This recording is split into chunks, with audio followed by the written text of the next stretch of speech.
Bismillahirrahmanirrahim.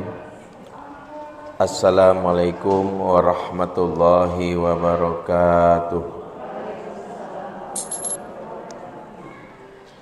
Innal hamdalillah nahmaduhu wa nasta'inuhu wa nastaghfiruh wa na'udzu billahi min syururi anfusina wa sayyiati a'malina.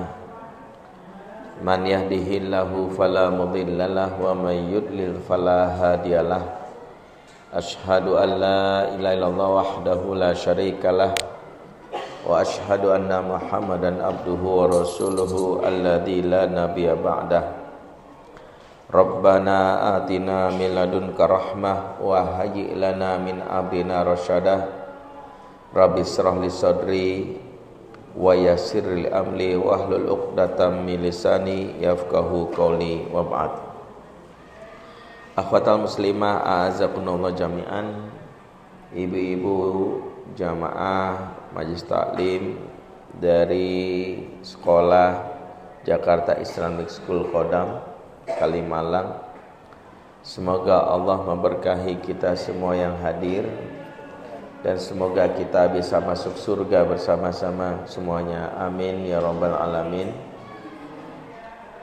Alhamdulillah, di kesempatan di pagi hari ini, meskipun kelihatannya ya jamaahnya sedikit, dan saya tahu biasanya ini resiko ngaji di awal bulan, saingan antara pengajian dan tempat jajan. Nah begitu, di awal bulan tuh begitu, makanya ini beratnya gini. Saya tahu ini awal bulan nih, ya. Muka-muka kita muka-muka tukang belanja semua kan. Kalau akhir bulan semangat ngaji gitu ya, karena menumbuhkan kesabaran gitu. Jadi ketika ngeliat rekening, ya Allah ngaji kayak gue nih gitu ya. Tapi nggak apa-apa ya, Masya Allah. Yang hadir semangat, tetap yang tidak hadir mudah-mudahan pastinya uzurnya uzur syar'i, mungkin ada urusan lain. Tapi kita tetap melanjutkan kajian kita, khususnya masih merupakan bagian dari serial mendidik anak akhir zaman. Di penghujung di akhir tahun ini kita membahas masih kiat menumbuhkan akidah dalam jiwa anak. Ahlan wa sahlan. Kiat menumbuhkan akidah sudah kita bahas lewat 3 aspek ya. Kemarin baru 1 aspek. Menumbuhkan akidah dalam jiwa anak layaknya menumbuhkan benih pohon yang telah ditanam dalam jiwa anak kita. Makanya tugas kita itu seperti petani yang tahu cara menumbuhkan dan menjadikan pohon itu kelak akarnya kuat dan dahannya menjulang. Bagaimana menumbuhkan? Yang pertama sudah kita bahas, kenali makanan yang menyuburkan tumbuhan dalam jiwa anak kita. Makanannya apa? Allah memiliki nama-nama yang mulia yang disebut Ar-Rahman Ar-Rahim. Itu yang pertama kali, dan ketika Allah mengenalkan namanya dan kita kenalkan kepada anak kita di awal-awal atau berkembangnya, benih akidah dalam jiwa anak kita kelak tumbuh pelan-pelan. Kenapa? Karena dalam tanda kutip dirangsang dengan sifat Rahman dan Rahimnya Allah. Makanya hal yang harus kita jaga di awal-awal, jangan membuat anak trauma, jangan buat anak takut. Karena Allah ingin yang dikenali pertama adalah Rahman dan Rahimnya. Itu makanan yang dibutuhkan oleh tumbuhan dalam akidah jiwa anak kita. Itu yang pertama sudah kita bahas, nggak ingin kita ulang. Yang kedua hari ini, dan kalaupun masih gak sempat kita lanjut yang ketiga, kita bahas yang berikutnya. Barulah setelah kita kenali makanannya, kita kenali media yang menyalurkan makanan yang dibutuhkan dalam jiwa anak kita. Media ini apa? Saluran atau channel yang Allah ciptakan pada saat bayi baru lahir. Karena ingat, menumbuhkan akidah dari kapan? Dari saat dia dalam kandungan bahkan. Jadi bukan pas anak udah gede baru kita bilang, nah yuk kita belajar akidah Tuhanmu Allah. Bukan. Justru dikenalkan dari kapan? Dari kecil. Makanannya sudah kita tahu, sekarang medianya apa? Allah Subhanahu wa Ta'ala menceritakan dalam Al-Quran 3 channel yang wajib kita lakukan agar anak mendapatkan makanan atau asupan sehingga akidah itu menjadi tumbuh. Channelnya yang disebutkan dalam surat An-Nahl ayat 78 dan di beberapa ayat yang lain, ada dalam surah Al-Aqaf ayat 26, dan surah Al-Mu'minun juga ayat berapa, ayat 8 kalau tidak salah. Allah katakan dalam surat An-Nahl ayat 78, wallahu akhrajakum min butuni ummahatikum la ta'lamuna syai'a wa ja'ala lakumus sam'a wal absar wal afidah la'allakum tashkurun. Ya. Allah keluarkan kamu dari perut ibumu dalam keadaan tidak tahu apa-apa, dan Allah menjadikan pendengaran, penglihatan dan hati agar kamu bersyukur. Lihat ayatnya. Pertama Allah ciptakan pada saat bayi baru lahir, channelnya pertama pendengaran. Kemudian channel berikutnya adalah penglihatan. Yang ketiga channel berikutnya adalah afidah. Afidah itu jamak dari kata fuad, yang fuad itu sendiri maknanya dari kata tafaud, sesuatu yang bergolak. Dan kalau terjemahan bahasa Indonesia disebut hati, tapi yang lebih tepat bukan hati tapi perasaan. Sebenarnya perasaan. Di situ perasaan manusia sejatinya pertama kali sudah diinstal. Jadi 3 channel. Channel pendengaran, channel penglihatan, dan channel perasaan. Pendengaran channelnya lewat mana? Lewat telinga. Penglihatan channelnya lewat mana? Lewat mata. Dan perasaan channelnya lewat mana? Lewat kulit atau sentuhan. Makanya dalam surat Az-Zumar ayat 23, orang-orang yang perasaannya sedang sedih atau gelisah, disebutkan dalam Al-Quran biar tenang, summa talinu juluduhum wa qulubuhum la dzikrillah. Kemudian tenanglah kulit dan perasaan mereka dan mereka mengingat Allah. Ya, makanya yang pertama kali disebut gerbangnya adalah perasaan. Kulit sebelum perasaan. Kulit sebelum hati itu kulit. Kayak kulit itu channelnya. Nah, nanti kita akan lihat berarti 3 channelnya. Pendengaran itu telinga, kemudian penglihatan mata, kemudian baru channel perasaan adalah kulit. Ya, jadi telinga, mata, dan kulit. Nah, ini kita akan bahas. Ini channel menginstal atau menumbuhkan akidah. Di akhirat pun kalau ada orang yang di akhirat yang disiksa oleh Allah itu adalah organ luarnya. Makanya disiksa itu adalah di dalam surat Fusilat ya ayat 20, hatta idza ma ja'uha syahida 'alaihim sam'uhum wa absaruhum wa juluduhum wa ma kanu ya'malun. Sehingga apabila mereka sampai ke neraka, pendengaran, penglihatan, dan kulit mereka menjadi saksi terhadap apa yang telah mereka katakan, terhadap apa yang telah mereka lakukan. Jadi di akhirat itu disiksa itu pendengaran, yaitu lewat telinga dan sistem pendengarannya telinga, penglihatan mata, dan sistemnya berikut kulit sebagai sistem yang menghubungkan dengan perasaan. Makanya 3 hal inilah yang akan kita bahas menjadi channel yang akan menumbuhkan akidah jiwa. Pertama, pendengaran. Bayi kapan dia sudah mulai mendengar? Sebagian ulama mengatakan bayi awal mendengar itu pada saat dia ditiup ruhnya, pada saat umur 4 bulan. Ya, Saat umur 4 bulan, ruhnya itu sudah mulai ditiup, nyawanya sudah pertama kali datang muncul, disitulah dia sebut sebagai manusia. Makanya kalau udah umur 4 bulan, hukum menggugurkan kandungan di sini haram. Kalau misalnya ada orang yang merasa menggugurkan kandungan karena ada alasan yang berkaitan dengan yang namanya tidak siap, sebagian ulama mengharamkan mutlak. Misalnya, aduh saya nggak bisa. Tapi kalau sebelum ruh ditiup, sebagian ulama berbeda pendapat. Ada yang mengatakan haram kalau itu digugurkan karena yang terkait dengan alasan-alasan tidak syar'i. Misalnya apa ya? Misalnya, aduh saya itu mau kuliah. Ya sebagian itu orang mengatakan, aduh kalau hamil, padahal dia udah nikah nih, suami istri nikah dan nikah lah, aduh hamil, aduh aku mau kuliah nanti beban, menggugurkannya haram.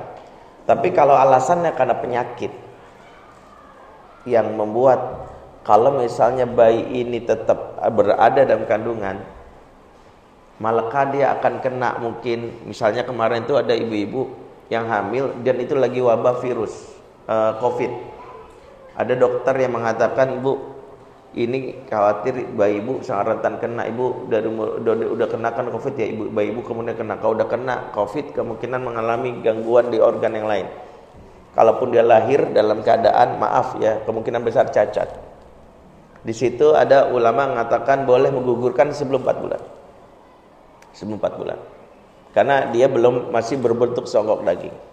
Itu pun nanti ada pertimbangan lain, pertimbangan bahwa apakah kondisi fisiknya ibu nanti bahaya atau tidak, itu banyak faktornya. Makanya kadang-kadang fikih atau fatwa terhadap sesuatu itu sangat kontekstual, nggak hanya ngelihat secara umum tapi lihat kondisi pasiennya, kondisi janinnya, itu banyak. Makanya saya kalau ditanya, Ustadz kondisinya begini-begini, saya bilang saya bukan ahlinya, tanya sama orang yang bisa mendeteksi langsung, mulai dari dokternya, mulai dari kondisi janinnya, mulai dari keadaan ibunya. Nah nanti baru keluar fatwanya. Fatwa itu hukum yang dikeluarkan dari orang yang ahli. Jadi kalau nanya secara umum begitu kesimpulan dari saya selaku ustadz memahami dari sisi prinsip-prinsipnya.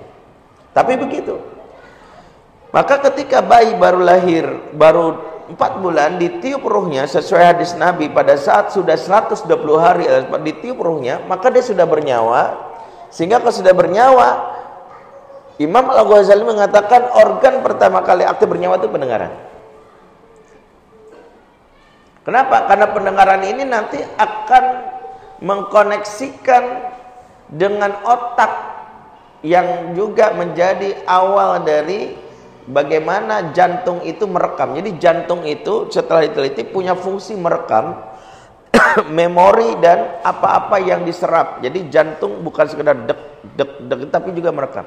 Makanya pernah ada kejadian ketika ada orang transplantasi jantung, ternyata dipindahkan dia ke organ yang orang butuh transplant jantung. Ternyata orang yang mengalami setelah dioperasi ini tiba-tiba jadi hidupnya stres dan depresi. Setelah diteliti, ternyata pendonornya ini adalah orang selama hidupnya mengalami tekanan. Sehingga entah kenapa dia itu begitu dia ini kok dia stres gitu ya. Kenapa? Ternyata rekaman memori kesedihan itu disimpan di mana? Di jantung. Ini temuan.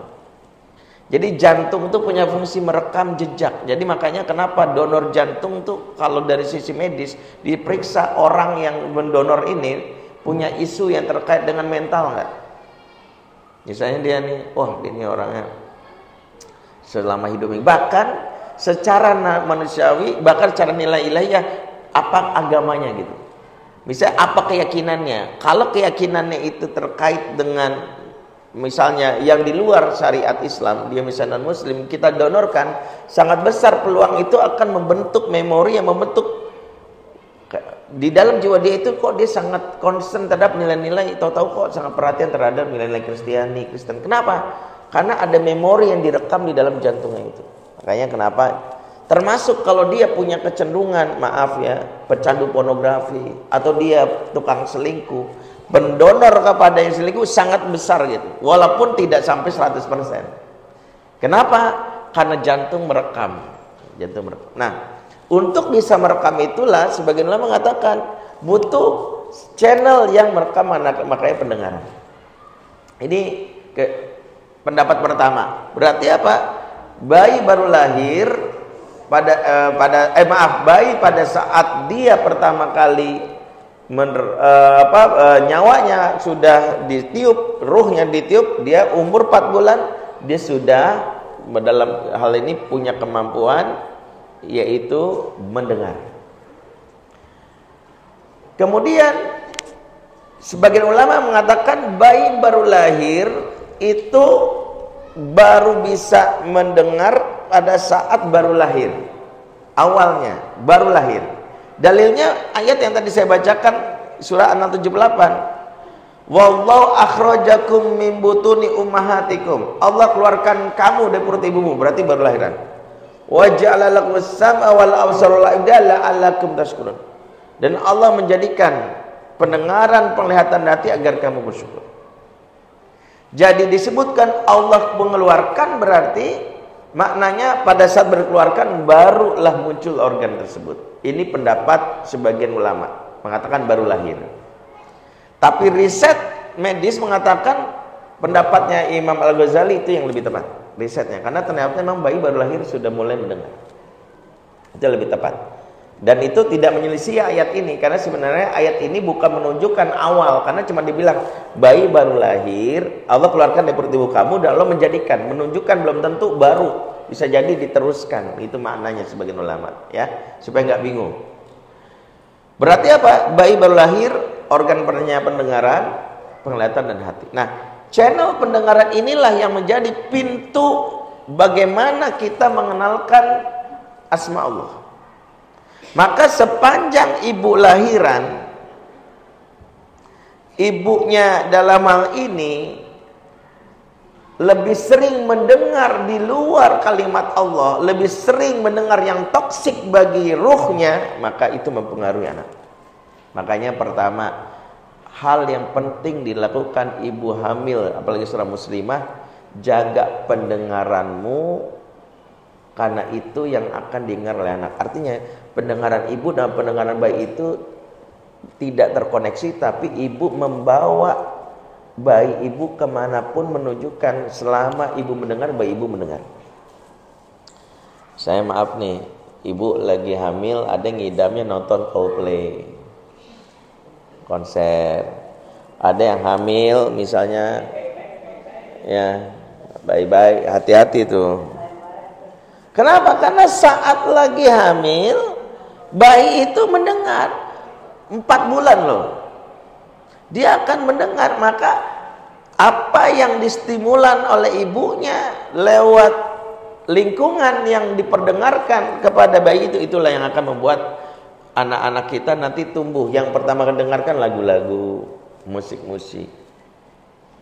Maka itu yang akan dia rekam dalam memori dia. Itulah yang membuat nanti pada saat kita memulai yang namanya asma Allah lewat yang namanya nama-nama Allah, biasanya akan sudah sulit karena sudah masuk isinya yang lain, begitu nama Allah bercampur. Makanya sungguh beruntung ibu-ibu yang di saat hamil dia bertekad memiliki hobi baru yang mungkin suka nggak suka dia paksain, yaitu apa?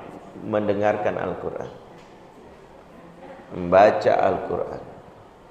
Dia nggak, mungkin dia belum terbiasa, tapi saya nggak biasa Ustadz baca Quran, nggak apa-apa.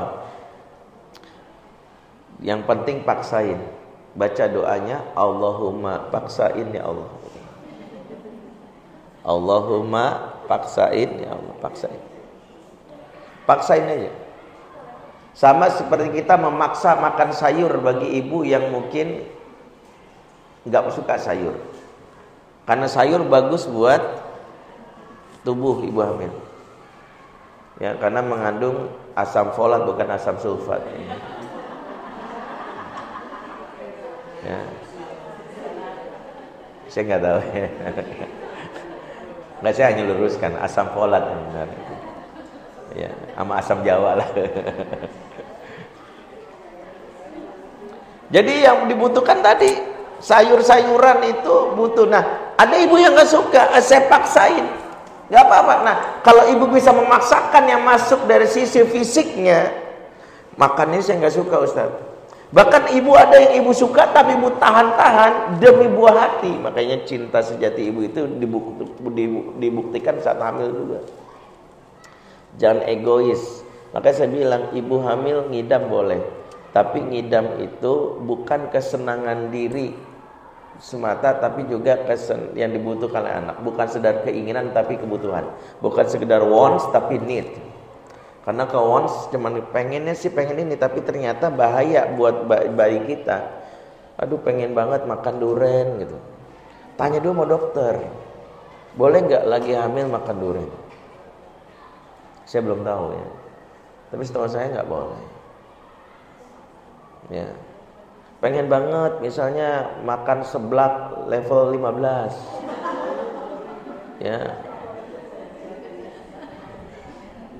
Kan kadang-kadang kita pengen gitu ya. Nah itu pengennya itu harus kita tahu, pengen ini harus kita kontrol ya. Bukannya Ustadz pernah bilang bahwa ibu itu harus happy. Nah happy-nya ibu juga tidak melulu dalam konteks yang dia tidak nimbang kebutuhan bayinya. Karena ingat, ibu hamil itu untuk diri dia. Tapi dia membawa bayi yang melekat dalam perut atau rahimnya dia. Berarti dia harus menyadari apa yang saya peroleh saat hamil mempengaruhi kondisi anak. Makanan saya diserap oleh anak, pendengaran saya diserap oleh anak. Itu yang pertama. Jadi pertama adalah makanan pun kita harus seleksi, tapi bukan makanan sekarang. Yang kita pikirin dari sisi channel yang untuk hubungan itu adalah, yuk disinilah momen mengenalkan Allah, dimana kita bisa mulai.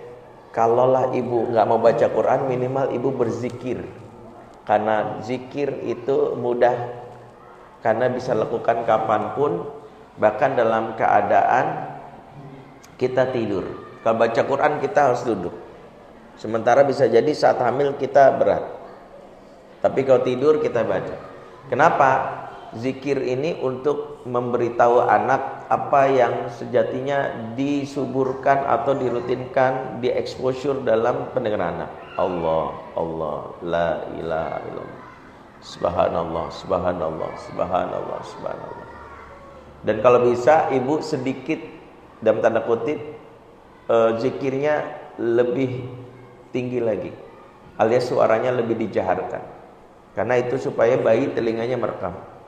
Tapi yang lebih pas untuk menstimulan, untuk bicara yang diterima, itu adalah suara bapak.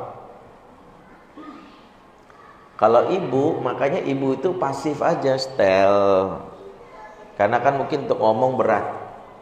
Tapi ibu bisa ya udah setel radio, setel handphone yang ada tilawah, itu dipendengarkan. Tonton TV ada tilawah mendengarkan. Tapi kalau ingin siapa yang menstimulan secara langsung, mendingan bapaknya. Kenapa? Karena riset menyebutkan bahwa suara bapak itu gelombangnya itu dibutuhkan oleh anak lebih rendah, karena bayi itu menerima gelombang suara rendah. Maka bayi itu kadang-kadang langkah kaki ibunya itu pada saat pergi dia tetap bilang, gitu. Ibu bergerak doang. Tapi di luar ada glodok-glodok. Ya saya kalau tidak. Kenapa? Ternyata gelombang suara rendah itu menunjukkan bahwa bayi itu lebih sensitif terhadap apa yang ada di dekat yang gelombang suara rendah. Kalau gelombang suara jauh susah. Nah, sementara suara ibu cenderungnya gelombang suara meninggi. Yang suara sopran itu, yang dulu pernah latihan seriosa, ya pengennya sih kayak Maria Carey, malah jadi kayak Pok Nori gitu aja. Niatnya kan pengen kayak Maria Carey gitu, cuman karena pitch controlnya nggak bisa, akhirnya kok jadi mirip Pok Nori lagi ngelengking gitu. Nah itu yang mungkin harus kayak gitu. Nah makanya kenapa yang lebih cocok tuh bapak. Bapak itulah yang setiap saat kerjasama sama Mas, store hafalan di sini. Kalau mau tilawah di samping aku. Kalau mau tilawah di samping aku. Jadi di situ pertama pendengaran wajib. Kalau mau tilawah di samping aku ya Mas. Itu yang lakukan. Makanya kemarin saya sudah nggak tahu udah pernah cerita kisah seorang anak di Aljazair, Muhammad Abdurrahman Farih ya. Abdurrahman Farih, seorang anak yang hafal Quran umur 3 tahun. Ternyata bapaknya bukan ustadz, ibunya bukan ustazah. Ya, bapaknya hanya seorang pegawai swasta, ibunya ibu rumah tangga. Begitu wawancari media di sana, ibunya cuma cerita, sewaktu saya hamil, hobi saya mendengarkan channel-channel TV dan channel radio yang isinya tentang nasihat agama dan tilawah. Jadi dengerin aja, mau tidur dengerin. Jadi bukan lagu, bukan musik, dengerin aja. Sementara suami saya setiap pulang kerja selalu dalam tanda kutip nyetor hafalan di depan sambil mengelus perut saya gitu. Yang dibaca tuh surat Maryam. Kaf ha ya ain sad gitu. Sebut baca ayahnya baca. Atau ada ayat lainnya. Jadi disebutkan ayah baca. Ketika bayinya baru lahir, enggak ada yang berbeda, dianggap biasa. Tapi ibu ini mulai gelisah setelah bayinya umur 1,5 tahun sama sekali gak bisa bicara. Sementara kalau menurut dokter umur 1 tahun, bahkan 1 tahun minimal ada lafaz mama, papa, baba atau apapun. Kalau vokalnya vokal A gitu. Dan itu kenapa ayat-ayat yang berkaitan tauhid itu di Al-Quran itu selalu akhirnya selalu A. Qul a'udzu birabbil falaq min syarri ma khalaq. Anakku seneng gitu, makanya ayat-ayat tauhid itu yang dihafal itu mudah. Qul a'udzu birabbin nas, malikin nas, ilahin nas. Karena ternyata rongga suara anak pertama kali baru lahir itu A, papa. Diajarin ibu tetap nanti mama. Ba gitu. Itu bayi gitu. Ya, qul huwallahu ahad, Allahu somad. Yang dia kenal tuh belakang-belakangnya ahad, nas, malikin nas gitu. Jadi itu. Nah, dia bilang 1,5 tahun kok nggak bisa ngomong. Mulai panik. 1 tahun 7 bulan masih belum bicara. Nah, kejadian yang menakjubkan itu sampai ibunya berpikir mau dibawa ke dokter, mau konsultasi. Tapi begitu bayinya main kuda-kudaan yang ada di rumahnya itu, pada saat lagi main itulah pertama kali yang disebutkan itu adalah dia melafalkan surat Maryam ayat 1 sampai 10. Omongan pertama Abdurrahman Fari itu Maryam ayat 1 sampai 10. Seperti bapaknya pertama kali atau sering nyetor di hadapan istrinya hafalan atau bacaan Qur'annya. Seperti itulah anak merekam. Ternyata anak merekam pendengaran dan lafal itu yang pertama kali disebutkan. Sehingga ibunya dalam hal ini tinggal menambahkan, merutinkan saja pada saat itu. Sampai akhirnya 3 tahun full dia hafal Quran. Ini menunjukkan bahwa manusia telah disetting oleh Allah mudah untuk menerima kalamullah, mudah menerima asma Allah. Bahkan bayi saja yang secara naluriah dia itu belum berakal tapi bisa menghafal. Padahal akalnya belum aktif. Tapi menghafal. Makanya merekam, menghafal itu sesuatu yang manusiawi dilakukan oleh. Sama pernah ngeliat video nggak, ada orang bisu ya, dia nggak bisa ngomong tapi giliran baca Quran bisa. Itu kejadian di Saudi. Nggak bisa ngomong. Tapi khusus baca Quran fasih. Tapi di ayat lain nggak bisa. Ngomong lain nggak bisa. Khusus alif lam mim itu. Itulah mukjizat Al-Quran. Nah kembali pendengaran. Makanya di umur pada saat pendengaran, saat bayi dalam kandungan, pertama sang ibu menjaga, terutama lebih banyak mendengar asma Allah. Dengarkan Quran. Kalaupun ingin stimulan, ingat di umur ini perbanyak kosakata yang direkam dalam otak anak. Ternyata bayi saja dalam otaknya satu hari sudah merekam 5.000 kosakata. Nah, jangan sampai 5.000 kosakata ini justru kata-kata yang tidak relate dengan pendidikan tauhid. Kalau bisa kita menyebut Allah Maha Baik ya nak. Ya Allah, Bunda udah gak sabar ingin menggendong kamu. Ya Allah, dalam doa kita lafalkan, ya Allah jagalah anakku. Allah selalu ada. Ya.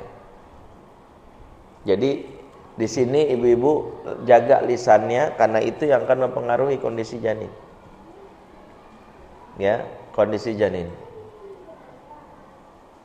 Itulah mengapa di dalam Al-Quran diceritakan bahkan Ibunda Maryam saat hamil dia melafalkan zikir, yang zikir ini sebenarnya sesuatu doa yang dimintakan kepada Allah terhadap janinnya, dan itu boleh. Ibu bila boleh baca doa yang rutin. Ya Allah, jadikanlah anakku seorang yang solehah, soleha. Kalau kita nggak tahu jenis kelaminnya, ya Allah, jadikan anakku penghafal Al-Quran. Ya Allah, jadi Allah sebut. Nah, apa yang terjadi? Inilah yang dilakukan oleh Ibunda Hana dalam surat Ali Imran ayat 35, ya kalau tidak salah. Berkata beliau, Inni nadartu laka ma fi batni muharrara fataqabbal minni. Ya Allah, aku bernazar atas apa yang dalam perutku, bahwa anak yang kulahirkan kelak menjadi seorang harrara, juru selamat atau seorang ahli ibadah. Fataqabbal minni, maka kabulkanlah ya Allah. Jadi kita menjadikan momen dalam keadaan hamil itu momen memperbanyak kosakata tauhid, doanya perbanyak, zikirnya perbanyak. Ya, jangan lagi pas ibu lagi gini menghafal nama-nama jalan ya, Cikini, Gondang Dia kan gitu ya. Anak jadinya nanti jadi maunya jalan mulu kan gitu. Lahirnya di Depok, maunya mah Cikini mana sih? Kok kamu tahu Cikini? Udah dalam lahir udah dikenalin gitu. Jadi mama juga tahu bagaimana apa yang didengar oleh anak itu juga diperhatikan. Ini secara teorinya begini. Istri saya itu waktu dengar pembahasan tentang ini langsung bilang tepuk jidat, ya Allah Bi, dulu waktu Umi hamil kok Abi gak nyampein, oh ilmunya baru nyampe. Jadi dia juga bilang gitu. Itu saya bilang gimana mau hamil lagi? Tapi nggak boleh, istri saya udah divonis sama dokter nggak boleh. Anak 5, umur sudah menjelang 50, habis operasi sesar 3 kali, 2 anak pertama normal, 3 berturut-turut sesar. Dokter bilang Pak udah Pak gitu ya udah. Istri saya pengen banget hamil lagi, tapi saya bilang udahlah nggak usah. Biar dia juga bisa maksimal umur 50 ngurus anak bayi itu saya kasihan aja, saya bilang janganlah. Biar mati umur 50 tuh kamu mungkin ya jadi konselor, jadi psikolog kan gitu. Sekolah lagi gitu lah. Tapi baru tahu ilmunya kan sekarang. Ya Allah, iya tahu gitu ya. Kita juga baru tahu. Maka ibu-ibu yang masih ada peluang hamil, mudah-mudahan ini jadi peluang.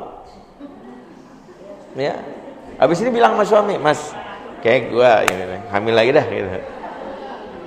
Jadi hamil itu menjaga hak bayi untuk mendengar yang baik.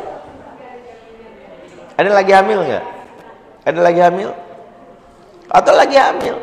Pastiin sering-sering ikut kajian, punya channel di YouTube yang kita tonton, yang kita rutinkan di TV, di kendaraan kita, channel radio, radio Islam, kita setel aja.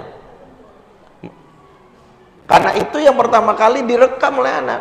Jadi perbanyak kosakata yang isinya itu terkait dengan tauhid, doa, zikir, tilawah. Gitu. Hobi ibu-ibu yang dulu tahan. Kalaupun ibu menghukumi musik, ya misalnya Ustadz, berarti musik itu nggak boleh, ya haram. Saya termasuk yang mengatakan musik tidak haram. Saya termasuk itu. Ulama lain mengatakan haram banyak, tapi saya termasuk ada dalil juga mengatakan musik tidak haram. Tapi khusus untuk anak kita belum prioritas. Jangan dulu. Karena bukan itu. Kalau kau mau mendengarkan yang doa, kau mendengarkan tilawah, kau mendengarkan zikir, itu dulu. Ya musik-musik nanti. Tapi kan ada teorinya dari Mozart. Nah, itu teori itu yang dikritik oleh para ahli. Karena sebenarnya teori itu bukan dalam konteksnya. Jadi yang membedakan adalah musik yang dikenal oleh Mozart itu musik klasik. Dia berkaitan dengan irama. Sementara kalau kita berkaitan dengan konten. Irama itu berkaitan dengan nadanya saja. Tapi kalau yang diajarkan oleh kita itu konten isinya. Karena anak harus mampu nanti memiliki kosakata tentang Allah, Nabi, tentang doa, ya Allah, ya Rahman, Engkau Maha Pengasih, itu harus ada. Dan itu lewat apa? Lewat Quran. Karena Quran ada irama dan ada konten. Karena Quran ketika menyebutkan misalnya Qul huwallahu ahad, ada minimal kalimat Qul huwallahu ahad. Bahkan kalau misalnya ibu mau mendengarkan Quran, saran saya adalah Quran yang diperdengarkan yang sekaligus ada sari tilawahnya. Supaya anak bahasa Arabnya itu kan tidak dikenalkan, karena memang nanti dia belajar bahasa ibunya lewat bahasa Indonesia, lebih baik yang ada sari tilawahnya. Itu boleh. Jadi kalau ibu mau dengerin, katakan ada tuh beberapa YouTube atau beberapa channel yang baca Qurannya terjemah, Quran terjemah gitu ya, itu aja dengerin. Yang itu yang harus dilakukan. Jadi ketika bapaknya membacakan, ibunya memperdengarkan. Jadi kalau ibu ngomongnya susah, tapi ibu membaca doa, zikir seperti yang disebut oleh Bunda Hana, itu mempengaruhi. Nanti pada saat bayi baru lahir, penguatan kembali tentang asma Allah lewat yang disebut azan. Makanya kenapa bayi baru lahir penguatannya lewat azan. Dan disitulah azan itu, disitulah selain anak mendapatkan tentang yang namanya suara azan mengenalkan Allah di awal dia baru lahir, dia juga ingin mendapatkan siapa orang yang menjadikan dalam tanda kutip wakil Allah di muka bumi. Kemarin kan sudah kita bilang Allah menjadikan orang tua dalam tanda kutip wakilnya di muka bumi, yang memperkenalkan tentang nama-namanya dan memperkenalkan sifatnya. Makanya orang tua harus pertama kali menunjukkan keseriusannya dalam pengurusan anak. Di antaranya adalah dia yang harus lebih banyak terlibat dan berinteraksi di awal kelahiran. Itulah kenapa ayah mengazankan, itu yang diwajibkan. Jadi jangan mentang-mentang karena pengen anak dapat azan terbaik, pas bayi baru lahir langsung di setel suara azannya Ustadz Anan Hataki gitu. Jadi, Pak azanin Pak, aduh aku jarang azan, suaraku nggak bagus, Ustadz Hanan aja ya, gitu langsung kan. Ntar dia pas bayi udah gede nyari bapaknya Ustadz Hanan. Emaknya malah seneng, nggak apa-apa deh. Bosan juga dia gitu. Jadi dia salah. Jadi sebenarnya ada maksud lain di balik suara azannya bapaknya. Sebenarnya memperkenalkan kelak bapak inilah akan jadi penuntun Muna gitu, untuk mengenalkan Allah. Jadi bapak itu penuntunnya anak. Jadi ketika mengenalkan Allahu Akbar, dari saat itulah nanti anak akan selalu melihat tindak tanduk bapaknya. Bapaknya ke masjid ikut, bapak ke masjid ikut. Bapaknya baca Quran ikut. Jadi anak tidak bisa dalam hal ini mengenal Allah langsung, tapi dilihat lewat sikap orang tua. Bapak yang harus. Makanya kenapa ibu-ibu, saya selalu bilang gini, memilih suami yang salah itu termasuk yang melukai konsep pengasuhan yang benar. Memilih istri yang salah gitu. Kenapa? Hak anak itu dimulai dari saat nikah itu seseorang harus mendapatkan pasangan yang bukan sekedar menjadi suami atau istri saya, tapi menjadi ibu atau ayah bagi anak saya. Itu hak anak. Ya, itu hak anak. Makanya ini menjadi hal yang harus dipahami. Jangan sampai hak anak diabaikan. Makanya seorang laki-laki yang soleh kalau ngelamar perempuan itu bukan maukah kamu jadi istriku. Terlalu biasa, terlalu mainstream. Lelaki yang soleh yang punya visi panjang, dia melamar wanita dengan katakan, maukah telapak kakimu menjadi surga untuk anak-anakku nanti. Ya. Ya. Yang perempuan ini akhirnya terlalu polos, disodorin juga kakinya nih, ambil gitu. Nih, jatuh ya. Jadi gitu. Jatuh yang bentar.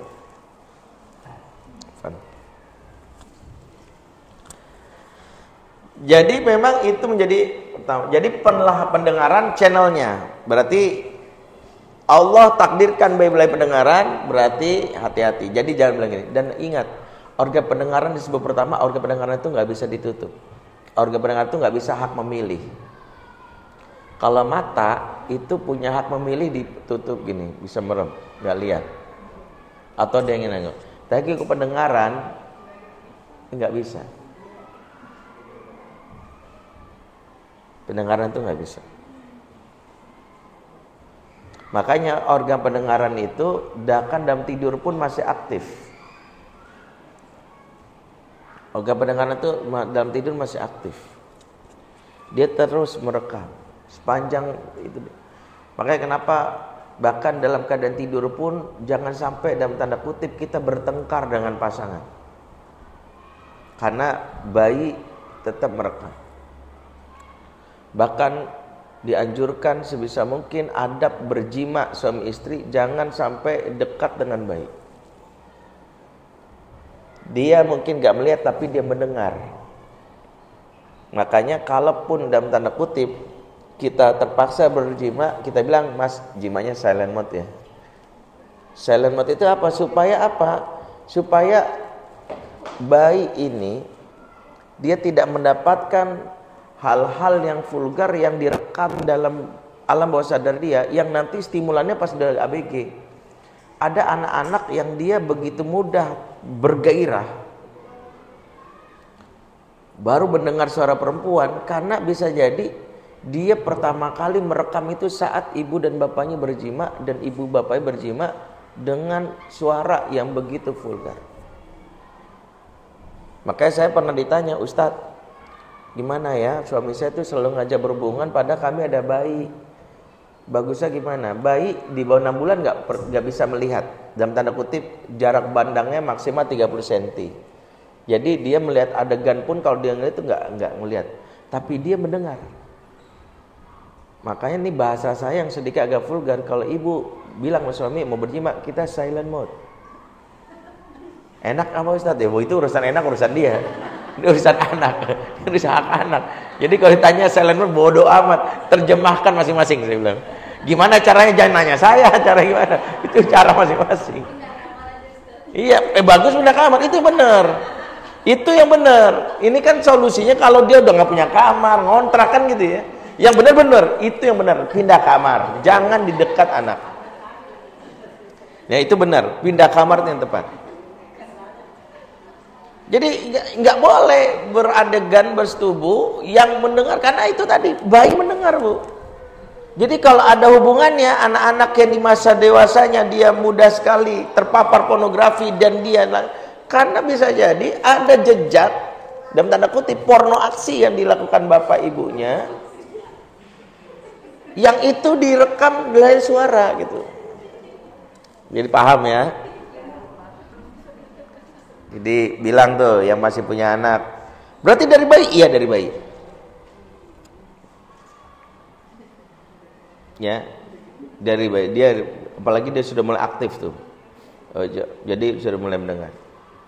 Jadi termasuk jangan merusak sistem pendengaran yang akan merusak juga nilai-nilai yang terkait dengan Rahman Rahim. Apa? Melengking.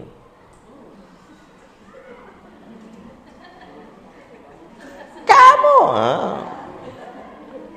Kenapa? Karena organ pendengaran itu terhubung dengan sel otak yang akan mempengaruhi kecerdasan. Ibu yang berteriak, satu kali teriakan atau membentak menghancurkan 10.000 sel otak anak. Bayi baru lahir itu membawa 100 miliar sel otak aktif dan 900 miliar sel otak pendukung. Totalnya 1 triliun. 100 miliar ini bekal kecerdasan yang dimiliki hanya oleh manusia. Makhluk lain tidak ada yang secerdas manusia. Laqad khalaqnal insana fi ahsani taqwim, dan kami ciptakan manusia dalam sebaik-baik takwim. Makna takwim di sini adalah potensi kecerdasan yang hanya dimiliki oleh makhluk bernama manusia. Makhluk bernama hewan yang paling cerdas itu adalah monyet berdasarkan jumlah sel otak, di mana sel otak monyet itu totalnya 10 miliar. Jauh dengan manusia yang 1 triliun. Berarti apa? Luar biasa Allah berikan kecerdasan. Bahkan riset dari majalah Scientific American tahun 2005, otak manusia itu jika dipakai untuk belajar, menyerap ilmu tanpa henti, dia baru penuh 30 juta tahun lagi. Baru penuh 30 juta tahun lagi. Artinya tidak ada istilahnya bahwa nggak bisa lagi ngafal Ustaz, nggak bisa ngafal Quran. Itu nggak mungkin. Karena yang hari ini kepake oleh kita itu, otak kita itu baru keisi 0,0000000 sekian persen. Berarti masih banyak free space. Nah, masih banyak itu otak kita. Nah, bayi juga gitu. Nah, apa yang membuat dia akhirnya rusak sinap besar otaknya itu adalah ketika ibunya berteriak, desibel suara wajib dijaga di bawah 5 tahun. Pertama, selain merusak, jadi kan kenapa? Satu, merusak pendengaran, merekam. Pertama, merusak sel otak. Ini yang bahayanya. Jadi membuat anak-anak kita dalam tanda kutip dianggap bodoh, itu adalah orang tuanya juga. Pendidikan yang memakai dengan prinsip teriak itu pendidikan yang merusak. Makanya di TK di beberapa negara di Amerika, negara bagian Amerika, diceritakan di daerah Utah, ada seorang guru TK itu dituntut bahkan dipenjara setahun kalau tidak salah. Coba cek guru di sini banyak nggak tahu.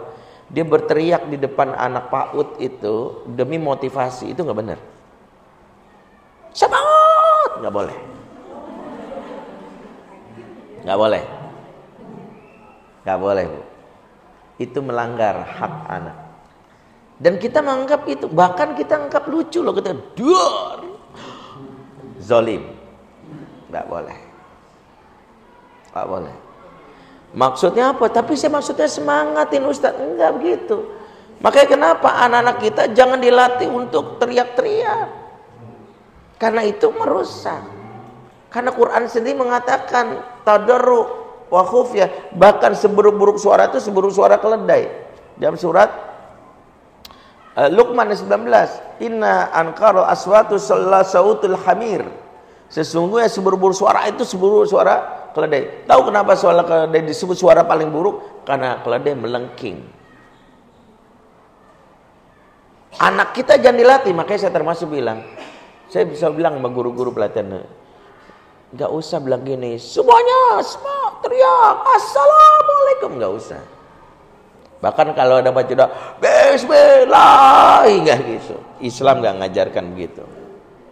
Cukup baca, ya sambil tadarus, Bismillahirrahman. Kenapa anak-anak dia senang teriak, tapi bukan momennya. Di saat dia dilatih untuk, jadi kontrol diri pertama manusia itu di kontrol suara. Jadi manusia itu dilatih kontrol suara, kontrol organ tubuh, dan kontrol syahwat, perut dan sebagainya. Jadi semua itu terkait. Konon, nah ini, siapa yang tidak bisa mengontrol suaranya, tidak bisa mengontrol perutnya, tidak bisa mengontrol syahwatnya. Maka itu juga dilatih. Kontrol diri itu boleh dikontrol suara. Jadi kenapa? Latihan pertama ibu-ibu, termasuk jangan membawa anak kita ke tempat yang bakal bising, yang desibel suara tinggi, yang syuuu atau duar malam tahun baru tuh kadang-kadang ibu-ibu bawa bayi di bawah 5 tahun, syuuu duar, itu merusak. Atau bawa ke bioskop karena ibu pengen nonton. Kalau ibu, tapi gimana Ustadz ya? Soalnya, nah makanya kenapa lagi hamil itu nggak boleh datang ke konser, datang ke bioskop. Ada yang bilang, tapi pengen banget Ustadz nonton, kan filmnya bukan film yang ini, film. Oke. Saya selalu bilang gini, kalau mau datang ke bioskop, mau nonton dan film kita, jangan film-film action sebisa mungkin, karena enggak, saya film drama Ustadz. Kalau film drama, jangan datang di awal. Tahu nggak kenapa? Karena biasanya setiap bioskop sebelum tayang film utamanya ada thriller. Thriller itu pakai konsep musik dum dum dum dum dum dum. Itu nggak pas.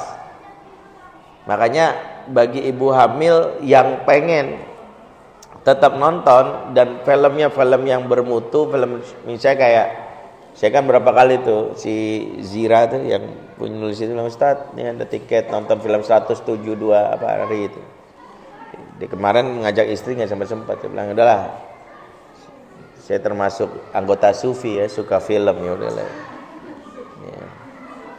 Tapi saya lihat kondisinya, saya bilang mau istri saya, Mi, nonton ada tawaran nih. Ya udah boleh, tiketnya gratis udah. Yang nggak nonton nggak apa-apa, bagus, bahkan jaga. Nah, kalau mau nonton tuh jaga dari suara dum-dum. Makanya syarat pertama kalau mau nonton apa? Jangan pas di awal.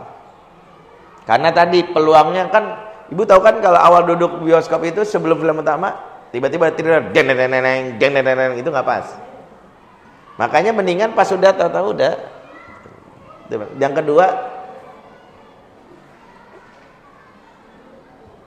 jauhkan dari sound. Ibu tahu soundnya film itu di mana?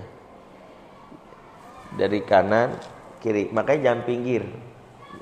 Duduk paling tengah. Soundnya itu bukan di tengah di situ. Tapi gini kan. Jadi jangan duduk di dekat soundnya. Kalau bawa bayi, bahkan saya sarankan disumpel kupingnya. Ya, sumpel kupingnya. Jadi melengking itu merusak dari sisi organ. Yang kedua, melengking itu, dan ini yang ibu, yaitu melengking itu merusak sistem mekanisme otak, di mana otak yang refleks malah menjadi tebal karena lengkingan. Itu yang disebut namanya batang otak.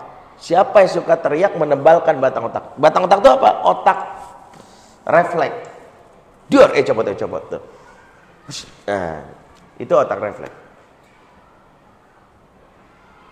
Ibu bawa mobil ngerem, pada saat lewat kucing, itu otak refleks. Otak refleks itu salah satu nikmat Allah kepada manusia untuk defense, bertahan. Dan kita tapi kalau kita batang otak itu punya standar maksimal ketebalan, tapi karena sering diteriakin, dia tebalnya over, abnormal. Ketika di over, apa-apa refleks, gak suka, jebret. Ntar ada orang yang apa-apa tersinggung, gak suka, banting. Makanya orang-orang, anak-anak yang gara-gara, maaf ya, atau kode di tengah, buak, itu karena dulu waktu kecilnya diteriakin. Jadi barang siapa guru dan orang teriak itu makanya kalau dilihat dari sisi pengasuhan, anak-anak yang suka tawuran itu karena sistem limbik dia, sistem batang otak dia itu stimulan dengan teriakan. Pola pendidikan yang kamu, hey, gitu, itu mempertebal batang otak sehingga jadi orang yang anak itu iya apa sih pak gitu. Nah itu yang terjadi. Dampak dari teriak apa? Satu, merusak sel otak. Dua, mempertebal batang otak. Yang ketiga yang kaitannya dengan bagaimana kita menjaga makanan sehat jiwa anak yang namanya Allah Ar-Rahman Ar-Rahim itu diwakili oleh orang tuanya merusak emosi anak. Maka teriak akan membuat anak trauma, makanya dia tidak mendapatkan indahnya yang namanya. Makanya itu juga merusak pendengaran itu menjadi channel untuk mendapatkan nikmat Allah. Makanya berkata-kata yang lembut. Kenalkan Allah karena Allah sendiri ingin namanya sebut dengan nama yang lembut. Allah nggak suka. Lihat Quran surat Al-A'raf ayat 204. Allah ingin namanya sebut atau Al-A'raf 56. Allah ingin namanya sebut dengan keadaan khusyuk. Doa aja kita nggak boleh teriak-teriak. Tahu nggak kenapa doa itu nggak boleh teriak? Karena teriakan itu berbanding balik dengan perasaan cinta. Kita kan mengenalkan Allah cinta, tapi kita teriak ke anak nggak bisa. Ingat ya, semakin tinggi teriakan, semakin kering cinta. Makanya lihat, nggak ada orang yang lagi mojok di taman, pacaran teriak-teriakan. Aku cinta kamu, aku juga, iya coba. Nggak ada. Kalau kita dengar ada orang lagi pacaran di taman itu teriak-teriakan, apa kesimpulan kita? Lagi ngapain tuh dia? Lagi berantem. Ya kan? Lagi berantem. Cinta itu semakin pelan semakin ngejelep. Sayang sini. Jangan bilang siapa-siapa. Aku sayang kamu. Pelan ngejelep. Makanya kenapa? Salah satu yang distimulan kalau bayi lahir itu adalah ngomongnya itu gini di telinganya. Adek, bangun yuk sayang. Azan sudah berkumandang. Ayo, gitu. Kan bayi itu, kalau bayi baru lahir itu, Bu, jam biologis dia itu sesuaikan dengan azan. Jadi walaupun dia belum kewajiban sholat, supaya di masa gedenya kita nggak susah bangunin dia untuk azan, untuk sholat, maka pembiasaan kondisi jam biologis itu dimulai saat azan berkumandang.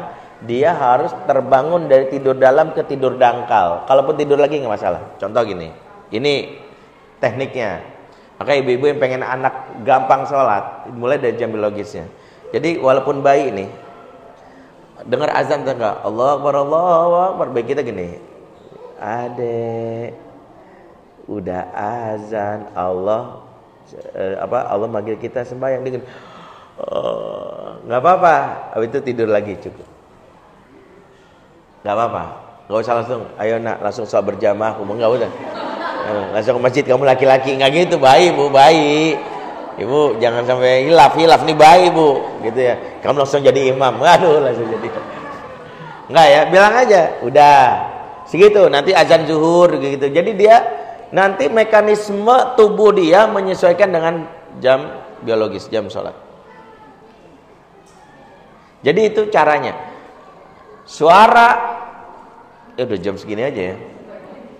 Di 1 jam. Oke, ini kita baru 1 channel loh. Kita belum channel lain. Oke, saya persingkat. Berarti pendengaran. Oke, berikutnya penglihatan. Channel penglihatan, channel yang baru aktif pada saat bayi lewat 6 bulan. Di bawah 6 bulan, bayi melihat samar-samar, jarak pandangnya maksimal 30 cm. Makanya kalau bayi di bawah umur 6 bulan, kita itu dianjurkan untuk beradu muka dengan muka, face to face. Kenalkanlah siapa yang menjadi dalam tanda kutip wakil Allah di muka bumi yang akan membimbingmu, yang akan mengajakmu ke surga, dan itu adalah bapak dan ibunya. Makanya bapak kalau gendong bayi gini, kakak, ibu juga, masya Allah gitu. Dia harus jarak pandangnya 30 cm. Dan bayi Secara natural dia akan merasa nyaman dengan apa? Ekspresi wajah yang sejatinya membuat dia bagi apa? Wajah yang ramah, senyum, Masya Allah gitu. Makanya kalau mau gendong bayi jangan di akhir bulan. Habis ngeliat buku tabungan gendong bayi, gitu ibu. Muka ibu yang cemberut direkam anak. Jadi pastiin ya Allah gitu. Senyumnya natural, bukan faking smile. Benar-benar sang suami juga gitu. Jadi yang dilakukan pada saat penglihatan apa? Satu, saat kita berzikir, mulut kita mengeluarkan itu dilihat oleh anak. Subhanallah, subhanallah, subhanallah. Dia lihat gerakan ini. Subhanallah. Wajah kita yang subhanallah, subhanallah. Pada saat berzikir kita itu lihat. Jadi karena anak baru bisa melihat wajah, sehingga wajah ini channel yang akan membuat anak dalam hal ini bisa mengenali dalam tanda kutip asma Allah. Karena anak kita manusia tidak bisa melihat Allah, tapi ayat-ayat Allah yang namanya bab cinta berkebun itulah ayatnya.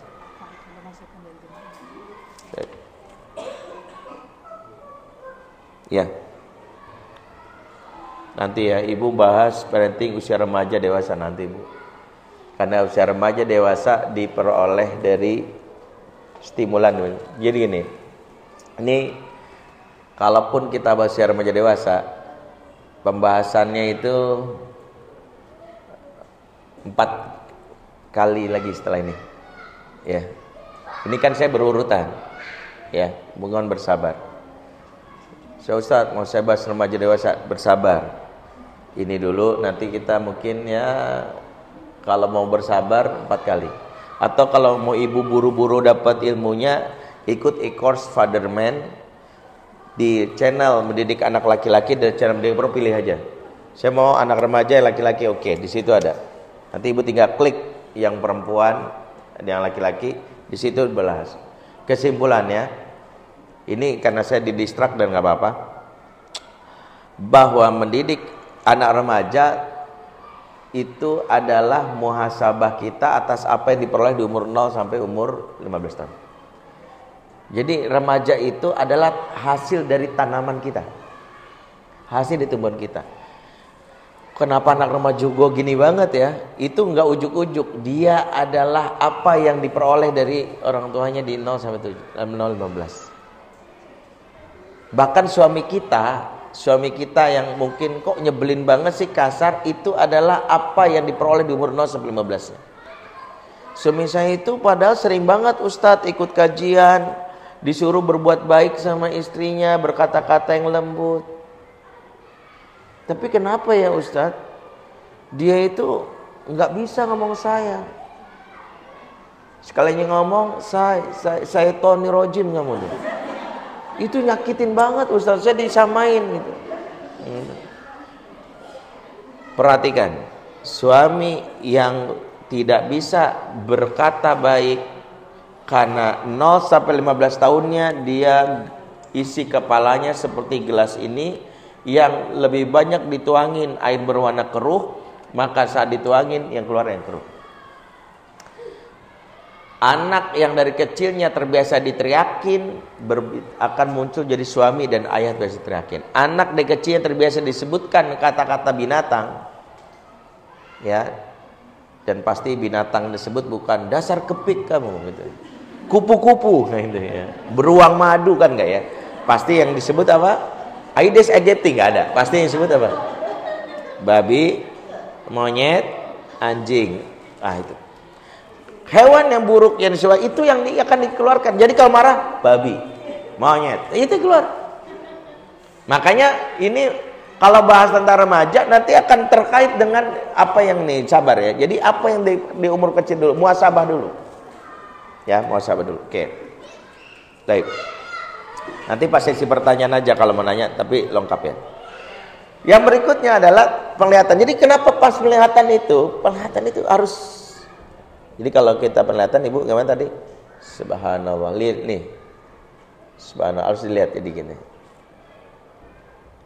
Makanya satu rumusnya kelihatan nggak boleh jarak jauh. Ingat kalau ngomong sama anak itu latihannya apa? Walking before talking. Ingat latihannya. Jangan nih bayi di sana, kakak. Boleh, tapi dia dengar familiar. Tapi yang benar adalah kakak. Dia dapat pendengaran kelihatan. Oke ya. Berikutnya bibir ini menentukan. Makanya kenapa anak itu pembaca gerak di bibir dan ekspresi wajah. Jadi kenapa zikir subhanallah dilihat itu subhanallah, alhamdulillah, alhamdulillah. Bahkan malah hafal Quran. Qul huwallahu ahad, Allahu samad. Bayi lagi gendong begitu atau kayak gini. Ibu lagi nenenin gitu. Qul huwallahu. Itulah kenapa kalau lagi menetek atau menyusui, pertama jangan pernah melengos. Karena ini momen merekam wajah. Jadi harus gini. Jadi jangan sampai ibu lagi nyusuin sempat-sempatnya upload status di Facebook gitu ya. Ya, udah belum begitu. Tuh ya, upload di story-nya IG atau WA gitu. Cilok besok ready gitu. Yang mau pesen cireng, aduh, yang kayak gitu jangan, Bu. Ya. Boleh, yang ketiga. Apa tadi yang ketiga? Hati atau perasaan, channelnya apa? Kulit. Itulah mengapa menyusui adalah momen menginstal tauhid. Karena perasaan nyaman yang merupakan wakil dari Allah Rahman itu lewat menyusui. Makanya kalau menyusui itu beda dengan memberi susu. Para ulama mengatakan beda rodoah dengan syariba. Syariba itu begini, ibu air susunya diperas, pumping, terus tidur. Apa yang membedakan? Saat syariba dia meminum air, tapi dia tidak mendapatkan kebutuhan kulit. Tapi kalau menyusui, bibir dia menyentuh bagian sensitif dari perempuan itu payudaranya, dan saat kita memeluknya itulah yang memberikan rasa nyaman. Itulah kenapa pentingnya kita memeluk, memberikan rasa nyaman, karena ketenangan. Apalagi pada saat dia nangis, buru-buru dipeluk karena kulit bersentuh kulit sambil disebutkan ya Allah, Allah menjagamu nak, astagfirullah, kaget ya ya Allah gitu, nyari mama ya gitu. Lalu kulit Allah takdirkan kulit ini gerbangnya perasaan. Makanya kalau kita lagi sedih, kenapa yang bisa menenangkan itu kulit. Riset terbaru adalah kalau anak sedih atau pasangan sedih, kulit yang sentuh itu bagian jempol kanan. Jadi kenapa? Kalau ada orang sedih itu di tangannya diginiin, jempolnya diginiin. Sarafnya jempolnya gitu. Jadi kulit itu intinya semua kulit, punggung diusap. Ya, ibu-ibu kan kalau lagi sedih senang dipeluk ya, Bu. Apalagi diusap punggungnya sambil dibisikin ya. Shopee kamu udah aku cekotin ya, udah langsung oreng gitu. Oke. 3 channel ini yang wajib kita lakukan ya. Jadi jangan sampai anak gak dapat, karena kalau anak gak dapat pelukan, efeknya dia mengalami sindrom skin hanger. Udah pernah saya bahas ya skin hanger. Skin hanger itu dialami anak saat dewasa yang dia menjadi anak yang menyebalkan secara muamalah. Biasanya anak, kalau kita punya teman yang disebut juniper, julid nyinyir baper, itu dia nggak pernah dipeluk itu. Pernah nggak ibu ketemuin ada orang yang kita senyum sama dia dikomentarin, lu kenapa senyum-senyum? Maksud lo apa senyum? Enggak, maksud gue ya biasa, gue senyum kan gue ingin memberi kabar baik. Gue tahu maksud lo apa, lu nggak suka kan sama gue? Enggak mbak, maaf ya mbak gitu. Besok kita ketemu dia, kita tahu nih dia nggak suka, kita diam maklum. Diomelin yang mana tuh orang sombong banget, nggak ada senyum-senyumnya, mukanya bete kayak gitu. Dia kesal apa gue? Lah senyum salah, nggak senyum salah. Pernah ketemu orang kayak gini? Kalau pernah ketemu orang ini, dia orang mengalami fakir cinta. Kesimpulannya, lu nggak pernah dipeluk sama mak lu. Kayak bahaya tuh kalau nggak pernah meluk anak. Secara tumbuh kembang begitu, secara tauhid dia akan merasa hidup ini nggak indah, hidup ini nggak nyaman. Ya, 3 channelnya. Pertemuan berikutnya jika sempat kita akan bahas tentang hama perusak tanaman tauhid. Nah, hari ini baru channelnya. Hama perusaknya apa? Jadi kita tahu menumbuhkan tauhid itu 3, 1 makanannya, 2 medianya, 3 hama perusaknya yang harus kita kenali. Karena kalau nggak kenal hama perusaknya udah bagus-bagus channelnya, udah bagus, tapi ternyata hamanya ada dalam sekitar kita dan kita biarkan. Taib, itu aja, mudah-mudahan bermanfaat. Ada yang ditanyakan selain pertanyaan tentang mendidik remaja yang tadi sudah saya singgung? Itu aja. Aku lakum. Assalamualaikum warahmatullahi wabarakatuh. Ada ibu menanya, silakan. Ada mic-nya mas. Ibu ini mau nanya. Waalaikumsalam warahmatullahi wabarakatuh.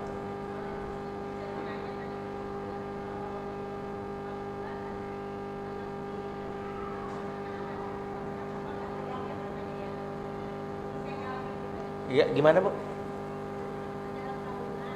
Ada 4 bulan.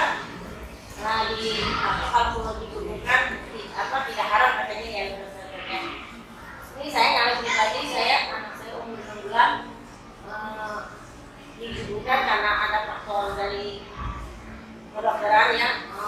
2 kali saya mengalami itu apakah saya haram? Itu saya tidak haram. Ya, pertama yang paling penting adalah fatwanya itu nanya ke ahlinya. Fas'alu allati kuntum ta'lamun. Ingat, tadi yang saya sampaikan itu sifatnya kasusnya sangat personal. Jadi jangan dibilang 4 bulan, kan tadi kesimpulan itu di bawah 4 bulan itu bisa haram, bisa enggak. Kalau alasannya karena tadi mau kuliah, begitu, itu nggak diterima. Tapi alasan karena penyakit bisa. Nah, di atas 4 bulan itu pun juga berdasarkan boleh nggak? Boleh kalau misalnya satu, misalnya ada saudara saya itu dia bahkan udah umur 9 bulan mau lahiran, ternyata apa sih mengalami apa ya ibunya ini, jadi kata dokter ini kalau bayi ini lahir kemungkinan ibunya meninggal. Kenapa? Karena ibunya akan mengalami thalassemia thalassemia apa istilahnya? Itu yang kekurangan darah. Maka mungkin gitu pokoknya kurang. Maka dokter harus memutuskan fatwa para ulama jika harus memilih antara ibu dengan anak dan memang tidak bisa diselamatkan keduanya, selamatkan ibunya. Kalau karena faktor misalkan dokter bilang nanti dia bisa diterima tapi dia dalam kondisi cacat, kita menunggu. Kalau itu tanya kepada ahli, saya belum bisa menyimpulkan karena dokternya harus bertanya kepada ahli, jangan menurut pendapat dokter. Karena gini, kalaupun anak itu tidak ada satu anak pun yang memang sempurna, pasti itu. Pertanyaannya adalah kalau sekarang kan ibu sudah terjadi, yang jelas adalah berdoa sama Allah semoga jadi tabungan, tidak ada niat apapun. Tapi yang sebenarnya gini, kalaupun anaknya cacat dan kita bersabar, berharapnya itu jadi tabungan surga bagi ibunya. Bagi ibunya. Kenapa? Karena ada nyawanya dan dia ingin berlakukan. Sebenarnya saya belum menemukan dalil rujukan kalau alasannya prediksi. Ya, itu kan prediksi. Tapi kalau benar menurut kedokteran, setahu saya belum sampai pada siklus boleh, kecuali membunuh ibunya. Dan pengertian kelahiran ibunya ini, kelahiran anak ini akan membunuh ibu. Bisa gini. Anak ini kalau lahir membunuh ibunya dan pengertian ibunya kurang darah, itu boleh. Tapi kalau kondisi dia ada dulu ada janinnya, saudara saya tidak dibenarkan, setahu saya. Dia bawa cacat ini mau gimana? Dia sudah ada nyawa, masa iya karena cacat itu seperti ibu ada bayi, dia lahir dia kan cacat itu sebelumnya dia udah ada nyawa. Berarti saya karena nggak tahu, ibu hanya mengikuti petunjuk dokter. Sesuatu yang tidak tahu mudah ada apapun. Saya katakan gitu, banyak obat, apapun Allah. Yang jelas sekarang apapun jangan minta dokter sisi ini tanya ulama. Sekarang yang ada rekomendasi dokter ini kan ulama bikin faktor itu. Kalau saya tidak. Tapi lihat kondisi ibunya, lagi siapa sistem ibunya gimana gitu. Karena gini, sampai ada yayasan yang mau melahirkan cacat dan karena khawatirnya ibu berpikir karena nggak sanggup kebunuh. Tahu ibu biasa seperti tunas apa namanya Wisma Tunaganda di Jalan Bogor Pasir Gunung. Itu saya dulu sebagai konselor buat para pengasuh. Dan saya terharu orang yang mau masuk situ orang yang hebat, hatinya berbeda. Lu tahu gak dia orang yang fungsi otaknya udah rusak semua. Yang darah berangkat tapi darah. Masya Allah, darah ibu Kristina siapa itu muslimah. Dia bilang ibu kok bisa begini? Kalau Ustaz, dia tahu gak dia mengapa membuat bisa ini? Karena saya banyak menemukan ibu-ibu yang diamanai anak-anak cacat yang satu bahkan anak-anak di AWM akan mati. Saya ambil alih, saya bilang Allah tuh pahala itu luar biasa ini anak yang kita sebut anak, saya pikir anak tuh. Setelah saya lihat umurnya 38 tahun, tapi kayak anak, karena kan fungsinya itu rusak semua. Makanya kalau pengen mengasah emosi saya itu dari dulu. Satu cara mengasah emosi saya kan saya dari detik. Jadi namanya Wisma Tunaganda di Palsi Gunung. Ibu izin aja atas rekomendasi Ustaz Jendri izin karena dia agama tertutup, karena dia swasta.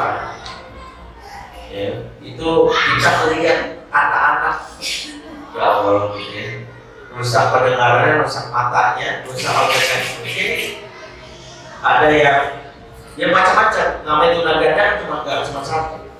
Ada yang pendengarannya, matanya, ada yang matanya sekali fungsi, ada yang semuanya lumpuh ya. Banyak dan itu paling besar. Ya, tapi kalau itu tidak terjadi, mohon ampun sama Allah.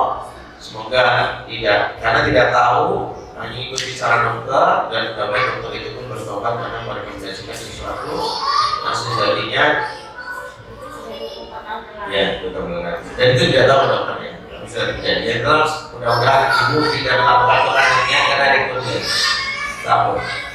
Baik, silakan.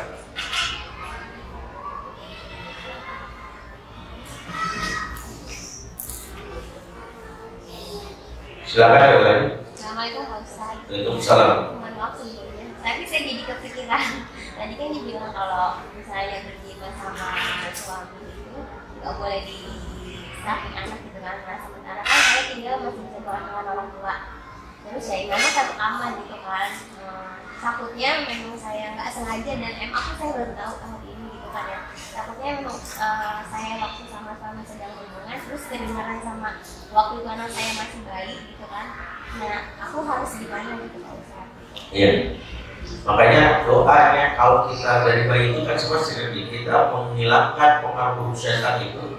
Salah satunya banyak mendoakan bayi kita dengan ini di kalimat-kalimat mati besar makola. Aku mohon padamu melindungi kamu dari kalimat dengan kalimat Allah dari kejahatan manusia. Itu bisa.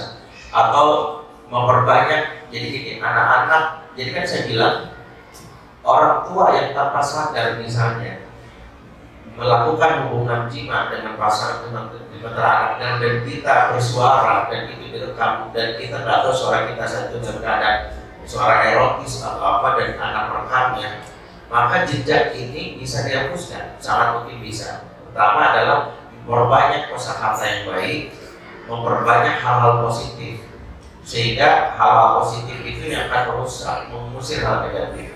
Anak-anak yang akan tertrigger pornografi kalau dia tidak dapat mengusir terhadap hal negatifnya itu. Misalnya tidak ada kalimat tauhid yang sering dilakukan. Karena kan konsep Quran ini, innal hasanat yudhibna sayiat. Sesungguhnya kebaikan yang banyak akan mengusir keburukan.